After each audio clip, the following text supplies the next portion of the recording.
ও বেঈমান, ও মঞ্জু বেঈমান, এদিকে তাকা। এই দেখ, দেখেছিস? হারামজাদা এখানে চলে এসে, কেউ যদি এখানে দেখে নেবে তাহলে সব সর্বনাশ হয়ে যাবে। হারামজাদা তো যাচ্ছি না আমি। হারামজাদা তুই এখানেও চলে এসেছিস, কেউ যদি আমাদের দেখে নেয়? আরে এদিকে তাকা, দেখ নতুন গাড়িটা দেখ, দেখেছিস? হারামজাদা তোর নতুন গাড়ি দেখে আমি কি করব?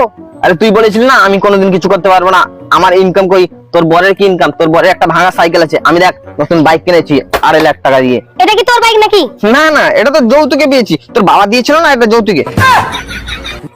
নিজের টাকায় কিনেছি আমি, নিজের টাকায়, 1 টাকা কেউ দেয়নি, পুরো ক্যাশে নিয়ে এসেছি, বুঝতে পেরেছিস? ও ঠিক আছে, তুই এখান থেকে যা এবার। আরে কেন এখন তোর আফসোস হচ্ছে? এখন ভাবলে আফসোস করলে কোনো লাভ নেই রে, আমি আর কোনোদিন তোর হবো না, তুই অলরেডি বিয়ে করে নিয়েছিস, বুঝতে পেরেছিস? এবার রাস্তাঘাটে বেরোনোর সময় সাবধানে বেরোস, ঠিক আছে?